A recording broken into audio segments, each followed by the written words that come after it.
All right. Well, welcome everybody. This is the third of four webinars that we're doing. These are presentations we would have done in class anyway. So welcome. We're going to go over the assignment today. So let me kind of screen share here and take you to our Canvas course shell. So here we are. This is our course shell as usual. And we're going to go over here. I'm going to go down to the syllabus and go down to the discernment paper assignment. So look how far we've come.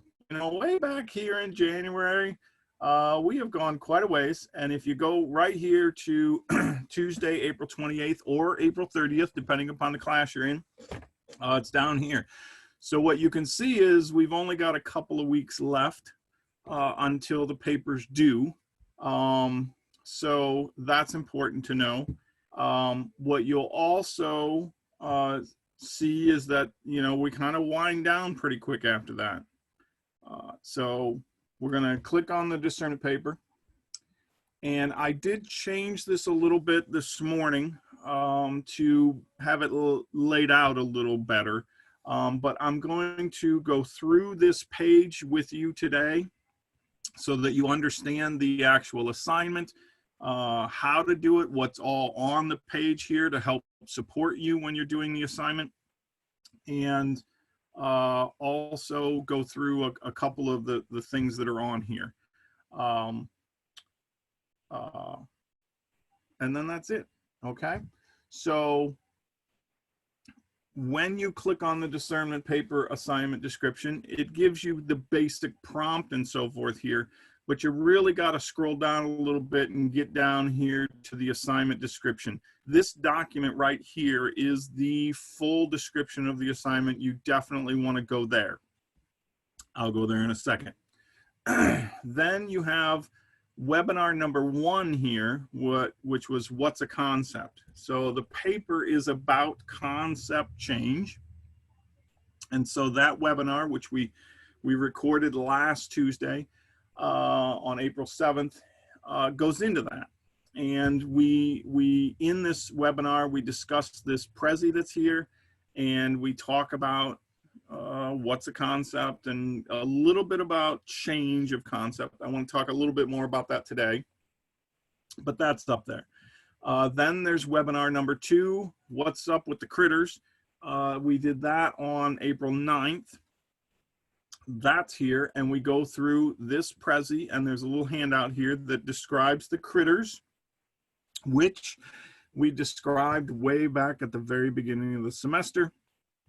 Now this particular webinar goes into it in more detail. And then we come to today, and today is kind of walking through the assignment. There's another link here I'll go into a little bit later. It's a paper template. It's APA laid out in APA style, that sort of thing. So we'll touch on that today. And then webinar 4, which we'll do on the 16th, on Thursday, it will go over a Prezi. I'm updating this Prezi as we speak. And there's also this webinar here that's about how to weave theory and how to do APA for your paper. This was a couple of the grad students recorded this a couple weeks ago. So that's up there along with some handouts and a PowerPoint and so forth to help explain a little bit about it. So what I'm trying to say is there's a ton of information up here to try to help you with the paper. But the critical thing is you got to sit down and start looking at this stuff. If you haven't taken the time to watch the videos, the webinars, please do so. It would be what we would be doing in class time. And, you know, so spend that time. It will help you. What's also happening between now and next week is next week's Engage and Reflect assignment is on articles about conceptual change. So let's look at that very briefly. So if we go in here to assignments. Well, I'm going to go to syllabus because that sees it all. If we go into the syllabus and we scroll down a little bit, we see that, you know, this week we're doing engagement and reflect number 8. But when we get down here to engage and reflect number 9, it's about conceptual change theory. And if we click on that, this is a little bit different. This is, you need to divvy up these readings within your group. You're not doing a typical reading within your strand, but your strand team members divvy up these articles, okay? And these articles, there's 8 options here. You don't have to read all of them, but if you scroll up here a little bit, you're going to see that make sure everyone engages with number 3, or someone in your group engages with number 3 and number 4 below. And number 3 and number 4, the Posner article and the Strike article. Make sure somebody in your group is engaging and reflecting with that. So either way, you divvy these up, you read them, you do an engage and reflect on them. This week, well, next week, when you're doing these, it is critically important that you do a really good job on the engage piece and that you share that with your strand team members and you meet and discuss. Why? Because your paper, the discernment paper, is about conceptual change. And these articles are all about conceptual change theory. You probably don't know squat about conceptual change theory, and the only thing you're going to know about them is by reading these articles and sharing those with each other. You will need to quote from these articles. You'll need to use them, cite them in your discernment paper. Not all of them, but some of them, to help you explain what the heck conceptual change is and that sort of thing. So this next week, you've got to do a good job on that engage piece and share it with your team members so that they can use the article that you read in their paper and you can use the articles that they've read in their paper. If you don't do a good job on this, you're screwing everybody. All right, so don't screw everybody. Do a good job on it, okay? So there's those readings for next week. Do a nice job on it. Life will be better when you come to do the discernment paper. So let's go back down here to the discernment paper and let's dig into it. So the actual assignment description, this right here, we'll open that up, except somehow my access is denied, which is bizarre. So let me see here. Well, there it is. I'll have to dig into that, baby. Anyway, so I'm going to open it up to the whole screen here. There we go. So what we have here is a full description of the assignment. What this tells you here is that, yes, this is an 8 to 10 page paper, double spaced.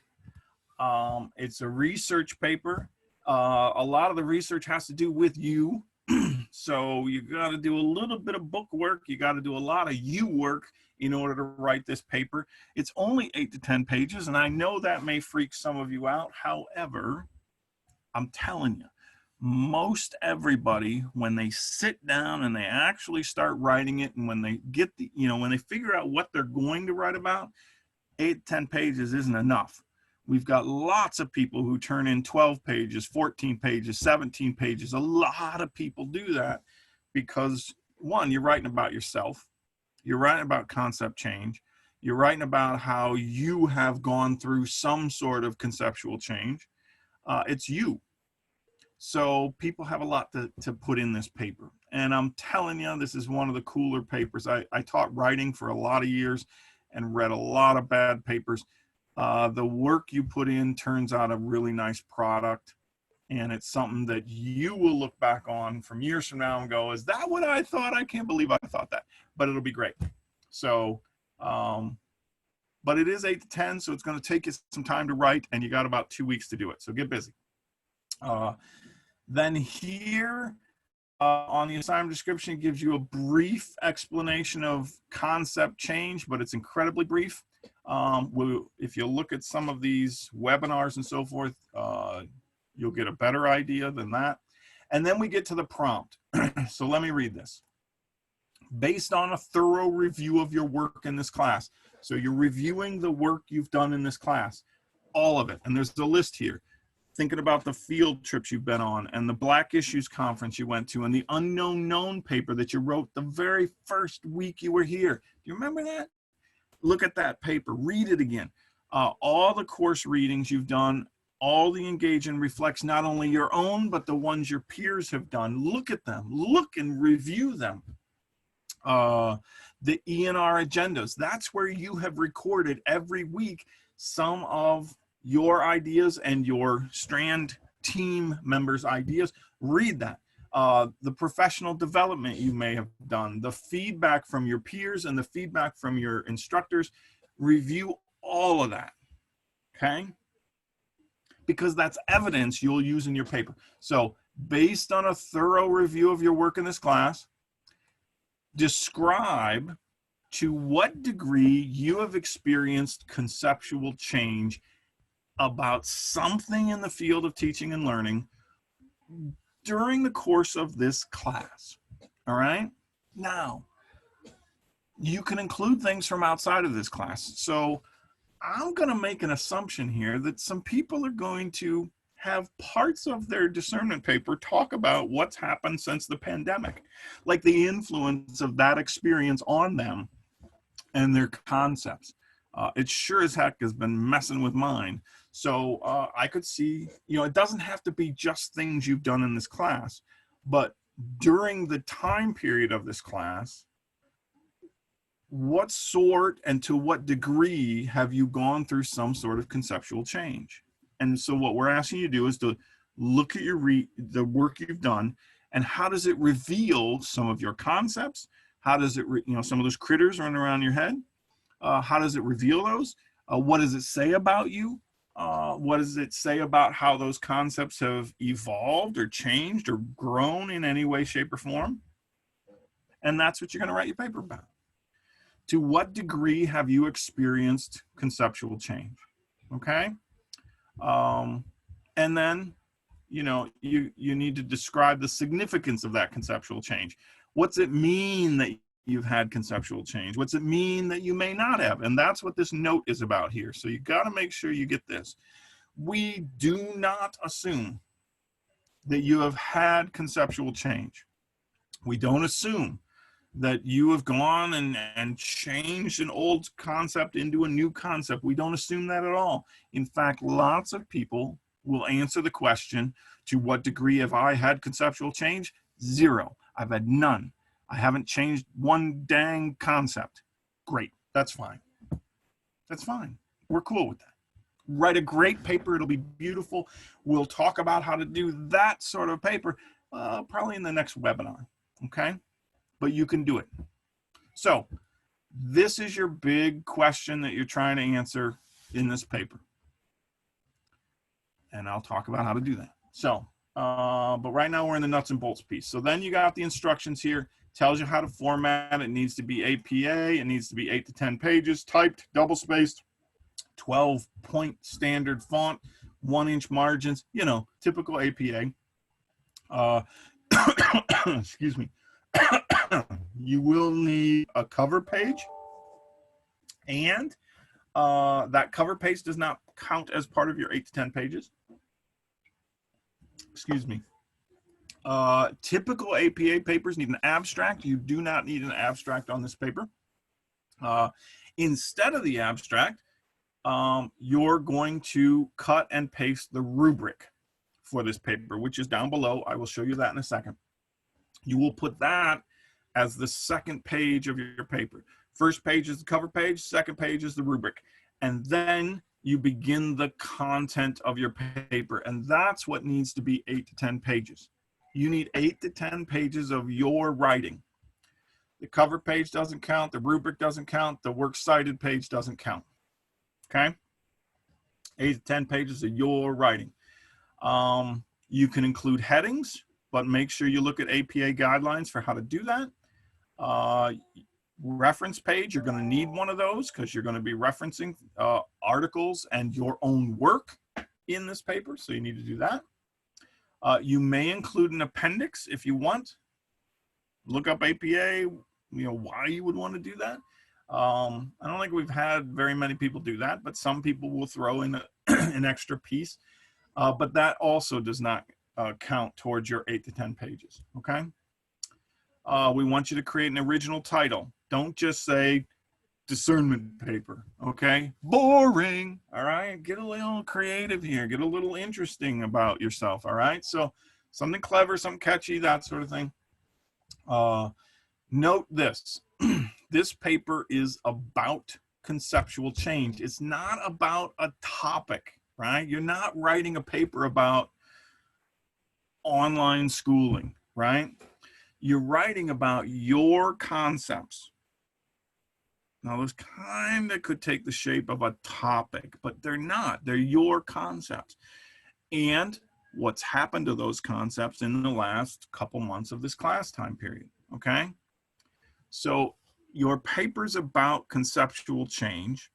So you have to, in your paper, define conceptual change. You're going to have to talk about how conceptual change happens.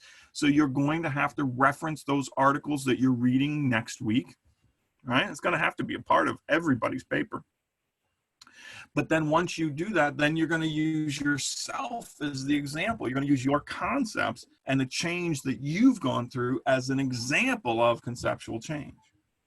So you have to know about conceptual change, and you're going to have to write about conceptual change in this paper, okay? Okay. Here's a recommendation here. So typically people write about one concept in their paper, and that goes pretty good. Some people want to write about more than one concept, and that gets a little more complicated. And so here's my recommendation. Choose one concept to write about. Focus on one. Really develop it nicely. If you have other concepts that are kind of hanging off of that concept, great. You can allude to them. You can mention them. You can maybe go a little bit into them. But honestly, it's only a 10-page paper. And so you can't spend here's what happens. People choose 2 concepts or 3 concepts, and then what they end up doing is they end up doing really 3 shallow dives into concepts, and they do a crappy job. And the feedback you're going to get is going to say, hey, you didn't really say anything because you stayed too shallow, because you were trying to do too much. Go deep into one. If you want to do 2, it's possible. Anything above that, you get too shallow, and it's a crappy paper. So focus. You will need to research about Posner's theory and concept change theories and things like that. You want to describe in detail experiences you've had that have influenced your concepts. Remember, this paper is, well, you are the examples in this paper. So you got to give us some details. You got to describe some things. If you're going to write about something that happened on one of those field trips you took at the very beginning of the semester, you got to give us some details. Tell us about the school. Tell us about where it's at. Tell us about how you got there. Tell us what happened. Tell us what people said that influenced you, okay, and your concepts. So you got to give us some details. Let's see here. Then we get into grading. And here, let's scroll down and we'll look at the rubric. So this rubric, you're going to copy it and you're going to put it in as the second page of your paper. First page is the cover page. Second page is this rubric, okay?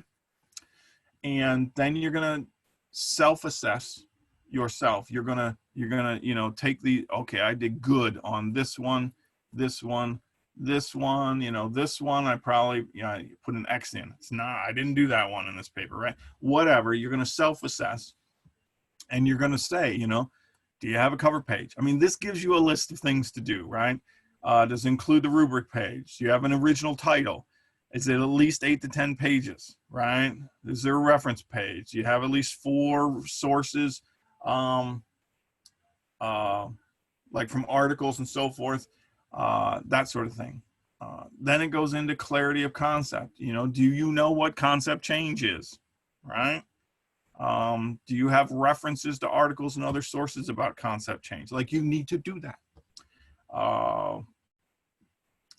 If you get down here to evidence and explanation, the paper explains the significance of the student's conceptual change. So you could write a great paper, but if you don't get into the point of like, here's what it means, here's why it's significant, what I've been writing about, then it doesn't mean anything. So this is kind of the so what part of your paper. Like, so what that you've had conceptual change, or so what that you haven't? What's it mean? Okay. So you can kind of look through this. It's a basic one. It's very similar to what you did on the unknown known paper, and the rubric we had with that.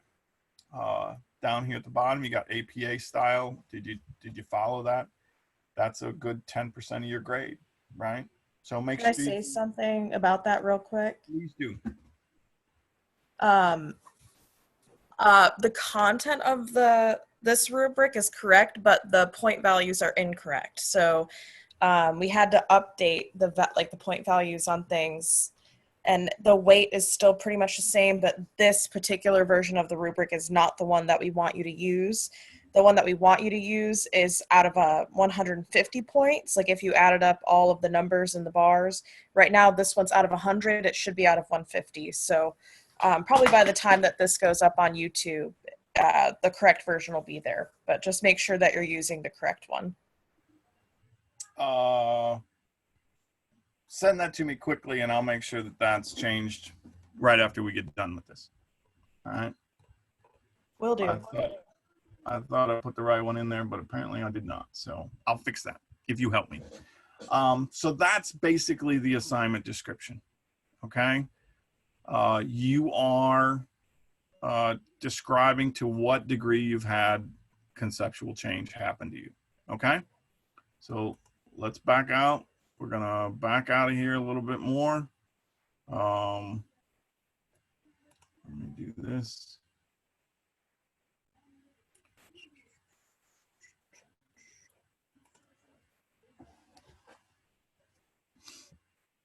And we'll go back into the assignment description because I want to show you a couple other things that are there. And then we'll get into a little bit more of talking about what you do in the paper. Okay.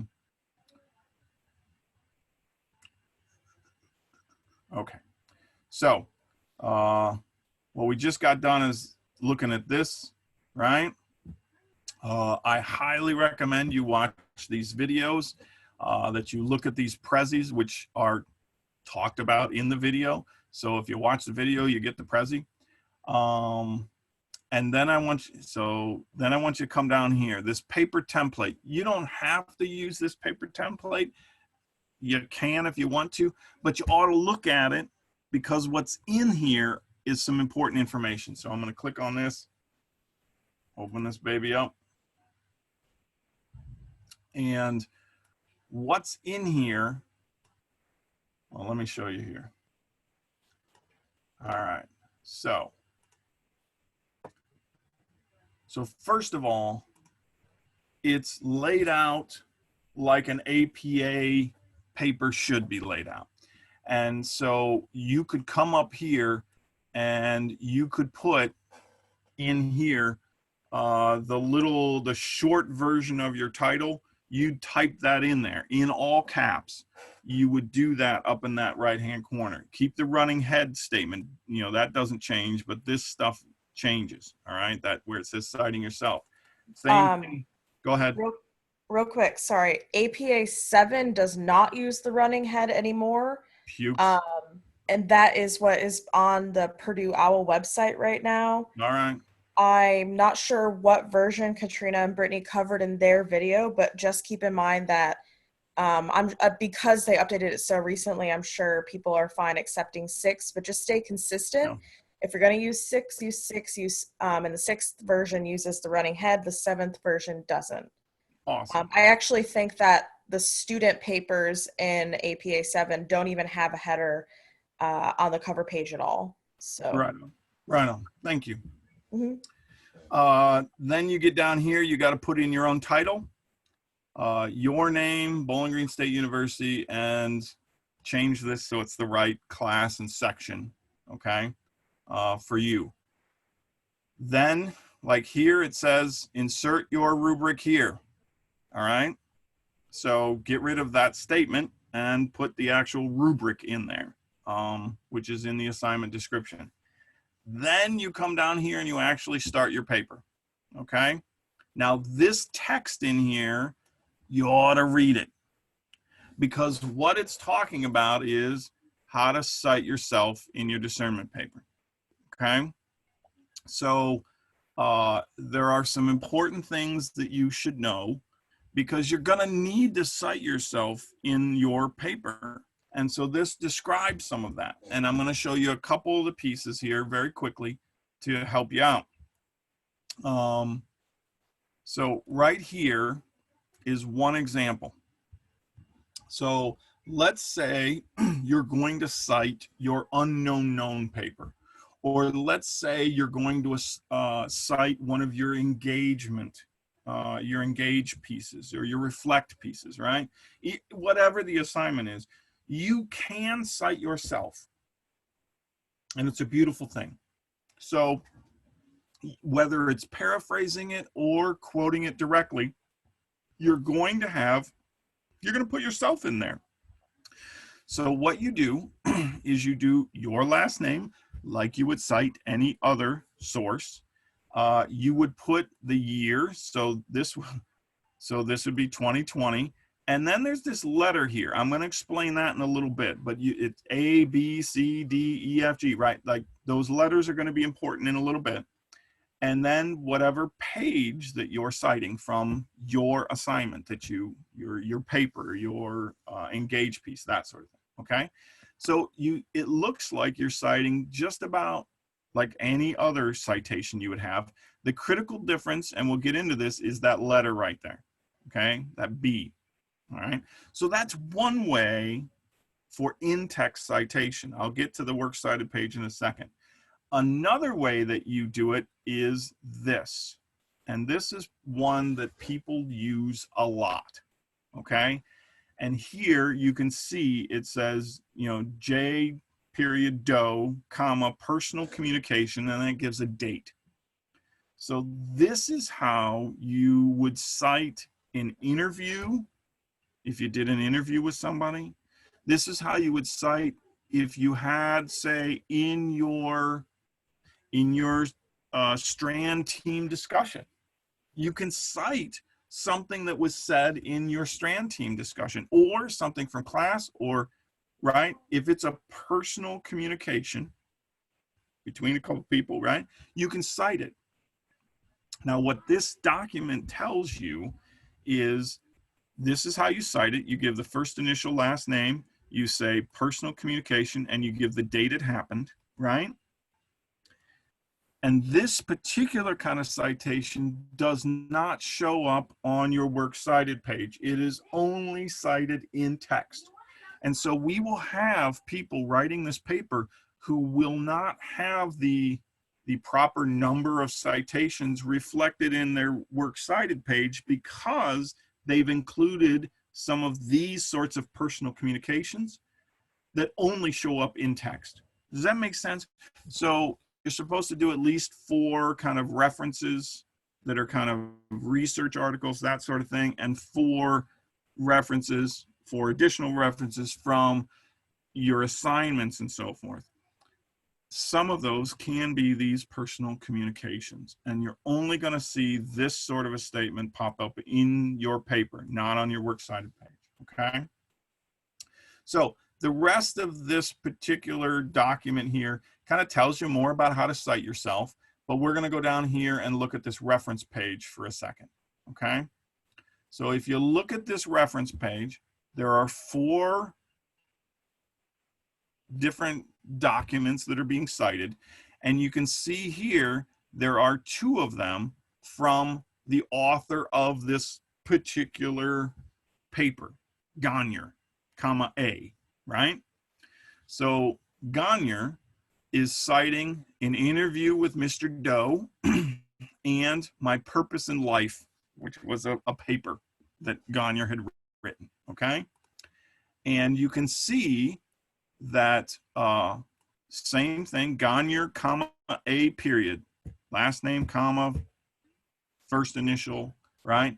And then you can see there's dates, and you can see in brackets, it says, here's what it was. And what you put in the brackets is the titles of your assignments. So your unknown known paper, don't put unknown known paper in brackets, put the title you gave that paper, okay? Whatever your title was, that is what should be there. And then you would put unpublished manuscript. An unpublished manuscript is what you have. You have a manuscript, something you wrote, and it hasn't been published yet, and so you're going to cite that thing. That's it. It's pretty simple. You know, the title to his paper was My Purpose in Life. It wasn't the assignment. It wasn't the title of the assignment that he puts in there. He put his own title in there, and then unpublished manuscript, okay? So here's the only weird part, and it's these letters after the date. You got 2016A, you got 2016B. This is a little weird, but it's kind of APA, so do it, all right? Once you get all of your particular citations put into your reference page, all the things you're going to cite, you go to the ones that you did, and you put them in alphabetical order based upon the titles. So an interview, A, that one goes first. My has an M there, so it goes after A. If you had something that started off with zippity-doo-dah, that would be Z, and that would be a third thing here, and it would be Gagne, comma, A period 2016 C, because it would be the third one in the list, right? And that's all it is. The first one, alphabetical order-wise, gets A. The second one, alphabetical order-wise, gets a B. Third one, C. Fourth one, D. Whatever, okay? You keep going down the list. The point of this is, some people are thinking, oh, the way that I put that A, B, C in there is, oh, I'm supposed to do that based upon, you know, where I cited them in the paper. So the first one I cited gets an A. No. Second one gets a B. No. Doesn't matter where they show up in your paper. Doesn't matter anything except once you get them all in here into your reference page, you order them based upon alphabetical order by the title. That's it. It's a little weird. Just do it. Okay? All right. So that's this document, this paper template. It basically lays it out basic APA style and gives you some ideas about how to cite yourself. That's this document right there. Okay? Last thing I want to do is go back up here to this Prezi number 1. And I want to talk about a couple things in here because it gives us a little way to think about how to do this paper, okay? And while this, okay, we're up. So this is Prezi number 1, and I went over part of this in the first webinar. I want to go over kind of some of the second part of this. So the first part is, here's what the discernment paper assignment asks you to do. This is the prompt, okay? So we already went through that.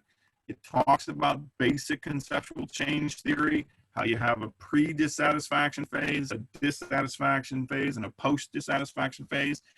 Might be a way to organize your paper. If you've gone through those phases, you could write your paper, right, that way. Fine. What's a concept? What's not a concept? These are things that I went through in the first webinar. And then we get to this page. So the first webinar talked about what's a concept. And then I want to get into just a little bit here about kind of that change part of conceptual change. What's a concept, and then how do you change it? And there's some different ways that you might think about doing this paper. And one is, what you probably ought to be doing right now, besides watching the videos, besides reading the assignment description, is starting to think about what concepts have changed. And the best way, I think, to do that is to look back at the work you've done in this class, reread your papers, reread your assignments, reread your notebook, reread everything you've done in this class. And then you mine that, you dig into it, mine it, you know, pick and shovel, mine it for your beliefs. Like, look for where what you've written reveals that you believe something about teaching and learning. I don't care what it is, but you've got some beliefs. And dig into those beliefs a little bit, because that's what you're going to be writing about. And then what you're also mining in the work you've done is you're also looking for any changes in your concepts. You know, so maybe in that first paper, I think the first paper, the unknown known paper, is one you definitely got to look at, because it's a snapshot of what you were thinking at that time in the semester. So read that paper again and see if it reveals some beliefs that you have. And then what you might do is say, well, have any of those beliefs that I wrote about then changed? And maybe you've got a reflect assignment that you're like, oh crap, I did change. Like, here I'm saying something completely different than that first paper. And start looking at, well, what has changed about your concept, okay? And on this slide here, there's some kind of different metaphors for thinking about different ways that maybe your concept has changed. So if you look at the top one, the metaphor is like watching Fox News or NPR. And the issue there is that maybe no concepts have changed. You're kind of in an echo chamber. And so maybe you're writing a paper that says, I haven't had any change at all. Here's my old concept, here's my new concept, they're the same. I haven't changed a damn thing. And you can write a great paper saying, I haven't changed, okay? But there's another way to think about it. And the other way is this, using the metaphor of the Chicago Cubs fan who finally won the World Series, a couple years ago. And these are, maybe you've had this experience that you're going to write a paper that says, here's this old concept I have, and it has not changed because it's damn good, right? Like it's not just that, like the watching Fox News or NPR, that you're kind of in an echo chamber and you haven't experienced anything new. This other one, the Chicago Cubs, is like, damn it, I've been committed to them, and they are good and just and true and right, and I have a good concept. That's why I haven't changed it. It's okay to not have changed a concept. If you got a damn good concept, why change it, right? So maybe that's how you're going to write this paper. Is like, hell no, I'm like a Chicago Cubs fan. We got the best team in the world, whatever. But anyway, a third kind of maybe way of thinking about what's happened to your concept is the kissing the frog sort of metaphor, where if you kiss the frog, it turns into a prince, right? Maybe what's happened to you is you had this old concept and you kissed the frog and it poof, and it turned into something else. That you have a new concept. This old concept, the frog, becomes extinct, it dies, it goes away because you found a better concept, right? You know, in this class, some of you have read some things maybe, or had some experiences that really maybe jarred you, that really like, oh my God, you know, the way I used to think is wrong, the way I used to believe about something, that I have this deep notion, but damn, I'm wrong. And maybe you kissed the frog and you said, boom, that old way is being replaced by this new thing that I've dug into this semester, this new understanding I have, this new belief system, this new concept. this new critter that I have. It replaced the old one. All right. Another option, if you look at this line, is using the metaphor of like an election. And so maybe what's happened with your concepts is you had an old concept, and then you encountered this other one, and they've competed, and that maybe during that competition, this old one here is kind of over here, but this other one came in the center, and this one's won for the time being, perhaps, maybe forever, but at least for the time being. This concept is here. This other one hasn't died out. You still may have an old concept, but this other one is bigger now. Whoa, it's taking up more of the screen, right? This other one's got a little smaller. It could change over time, right? You could change back and forth between your concepts. And so maybe you've had that sort of an experience with your concepts this semester, and maybe you're just one's winning right now, right? The last kind of idea, and there are other ideas than this, is this remodeling your house sort of metaphor. And a lot of people seem to kind of like this one. That you had an old concept and you haven't gotten rid of it, but the concept, you've added to it, you've extended it, you've built onto it like a house. This is the house, and you've added a garage onto it, or you've added to it. That your old concept wasn't maybe fully complete, that you've added an addition on, or maybe you've renovated it some. You give it a new paint job. You put new cabinets in the kitchen of your concept. That your concept has changed, but it's just the old concept improved, right? So this is just a way to think about different ways of thinking about changing concepts. You can write papers that say I've had no change, but I've been kind of like the Chicago Cubs fans, that I haven't changed because I got the best damn team in the world. Or you could say I haven't changed my concept, not really, I haven't replaced it, I haven't killed an old concept, but this old concept has gotten better because I've remodeled it, I've built onto it, I've extended it in some way. I haven't thrown the old one out, I've made it better, stronger, faster, right? So while you're thinking in this class and on this paper about your concept, be thinking about different ways that concepts may have changed. And tell us what happened with you. There's not a right answer to this. What we want you to do is to just write what is, write what happened to you.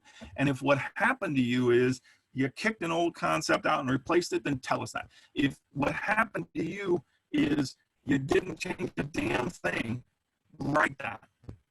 If what happened to you is you changed a lot, but not really a whole lot. Like, I don't know about you, but this pandemic thing has got me like thinking, man, so much of my life has changed, but in reality, nothing's changed. So, maybe I'm in the process of remodeling. I don't know. So anyway, but think about those. Then I want to give you just briefly here a general structure to your paper. And you can riff off of this, you can go away from it, but while you're preparing yourself to write your paper, I want you to think about these 4 things that you probably ought to know about when writing this paper. The first one is you're going to have to talk about a concept that you have, an old concept. And you're going to have to provide evidence that you have that concept. You can't just say, I believe this. You got to show evidence that you believe it. And that evidence can be all kinds of things, but it could be evidence from a paper that you wrote earlier. It could be evidence from an email exchange or a discussion. It could be evidence, you telling stories. And this is what a typical form of evidence that people use is they tell stories.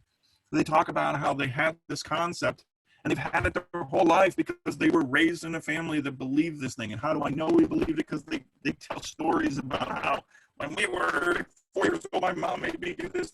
Like, they tell stories. Stories are good pieces of evidence, right?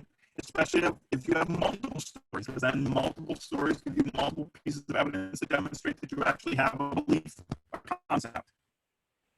So tell some stories.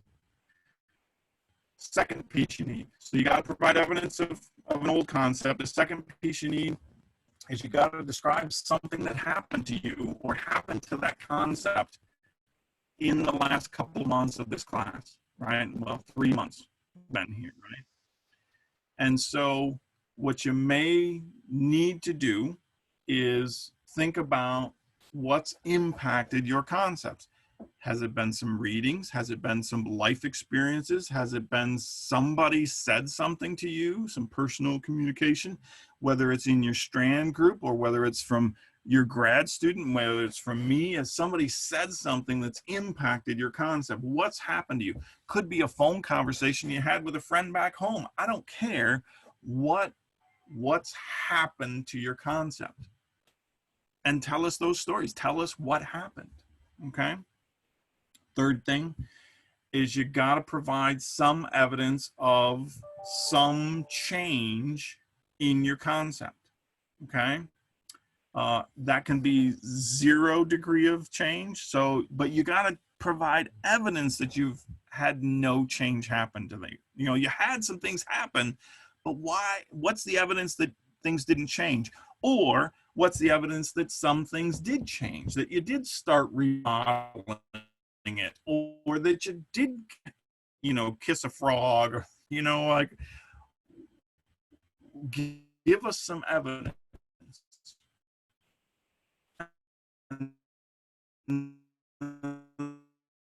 The last thing is theory. Use those in your paper, okay? You're gonna have, and that's where that webinar where they're talking about weaving theory, that's about how do you use those theories in your paper, okay? Now, I'm not going to go into these examples. You can look at them yourselves, but I've pulled examples from actual papers written by actual students where they talk about their old concept, and this is a direct quote from a paper. Here's where they're describing the old concept. Here's a description of what happened to them. Here's a new concept. And then here's some theories that they used in their paper, okay? So that's kind of what's going on here. All right.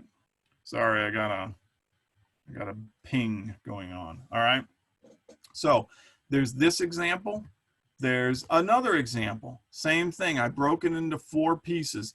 A description of the old concept, kind of a description of things that happened to them that impacted their concept, a new concept that started to form in them, and then what are some of the theories. And we're going to go over some of these theories in the next webinar, okay? So don't worry about it too much, but there's some theories that they use. Then there's another slide here about bad examples. And these are some quotes from actual papers, and it's where people go wrong. And the main thing where people go wrong with this paper is they don't come up with an actual concept. And that's what webinar 1 was kind of about, is what the heck's a concept, what's not a concept, and things like that. So I'll refer you to webinar 1, but basically come up with a good concept to write about. And you can talk to any of us about that, any of the grad students, me. You can contact us, you can throw some ideas at us, we can throw some ideas back. We're setting up some meetings next week, and you'll get an announcement about this, that we're going to be available. We're going to set up some Zoom meetings, and you can click into whenever you want during class time. You can contact us and you can ask us some questions. We'll be available for you next week to do that. We're always available if you just send us an email or a text or that sort of stuff. We have some office hours, that sort of thing. But we're going to set up a number of hours, I don't know, like 6 more hours next week of just talking about this sort of stuff. So please feel free to throw your ideas at us. Okay. So going back to this, does anybody have any questions at this point about or additions to this presentation? Anybody? I noticed that in the GA update yesterday, you mentioned like having a meeting with like the GAs about the discernment paper, but Yep. in the update it said like on our cover page to like list our meeting time. Like, are those meetings with our GAs like mandatory about the discernment paper, or discernment paper meeting with them mandatory? Yes. So I think those are the conferences that you're talking about. They're 20 minutes long, and they're at the end of, like, after you turn in the discernment paper on April 30th. maybe 28th or 26th, something like that, or 30th. 28th or 30th. 30th. Okay, yeah. And yeah, so after you turn in your paper, those meetings are mandatory, because that's really the way that you're going to get feedback from your GAs. And something that Roman may talk about in a future webinar or can speak to here is we really kind of tell people, like, go into those meetings expecting kind of the worst. Like, expect to get a lot of feedback on your paper. Like, I can see where you were trying to go, but like, this is the grade it got, which is why we're going to let you do revisions, and here's how to do those. So you definitely want, like, you have to do that. I think usually there's also like a sort of attendance grade for that, like a, you know, another 5% worth of attending it. And they'll also talk to you about, you know, if you weren't sure what theory to use or how to structure it, that's where they're going to give you like, yes, tell me what you were thinking, what kind of paper you were trying to go for. Here's maybe a route you can take. They'll talk to you about your grade in the class and any PD or extra credit that needs to be happening. So it's pretty crucial, and it is mandatory. So make sure you sign up for those. And I'm pretty sure Katrina and Brittany are doing theirs, so that if you, like, 2 days after that meeting is when you'll turn in those revisions. So when you do schedule that meeting, make sure that, you know, those next 2 days after that is time where you're going to be able to work on your paper for resubmission. Okay, thank you. I had a misconception. I thought it was before the paper, like to talk about the paper. That explains a lot. Thank you. Yeah, the last thing I want to say is kind of the rest of the process for this paper. So the paper's due in 2 weeks. At that point, the grad students are going to start digging into them and grading them. They will be lining up these conferences at the end of the semester, where each individual student signs up for a 20-minute conference, meets with the grad student, and they talk about your paper with you. Right, just what Chelsea was saying. And it's a time for you to get some real deep feedback and have a discussion about how to improve your paper. And then you've got 48 hours after your conference to revise your paper and resubmit it. And so the idea here is that you get a chance, you write the paper as best you can.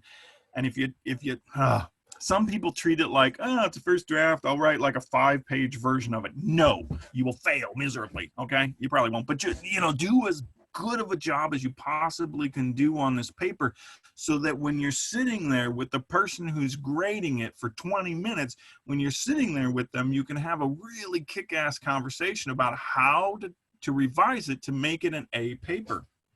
And then you got 48 hours to go and revise it. So do the best you can on it.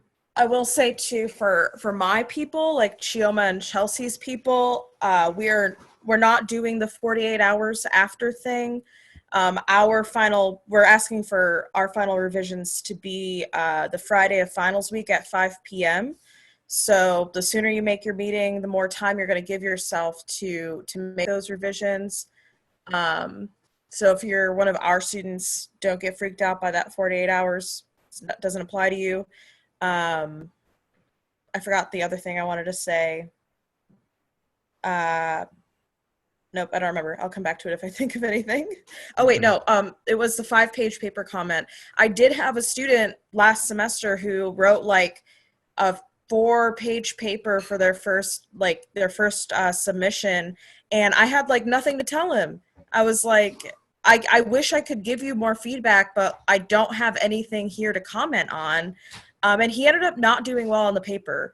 And ultimately not in the class, because it's half of your grade in terms of points, and then after that, every X you have in the grade book gets 5% taken off. So you want to do well, and the more that you write and the more effort you put into this first submission, the more we can give back to you, and you're going to be in way better shape when it comes to that resubmission. Right. I think it seems to me that if you can write a good, 7, 8, 9, 10 pages, even if some of it's kind of garbage, it gives us something to talk to you about and say, well, this piece here, this last paragraph you wrote is really the kick-ass part of your paper. So how about you dump these other pages, whatever. We need something to talk about. And so give us as much as you can on that piece that's due, the discernment paper due April 28th or 30th. Give us as much as you can so that we can then sit down with you for 20 minutes and have a really good conversation about it. Okay, that's it. Anything else before we end this?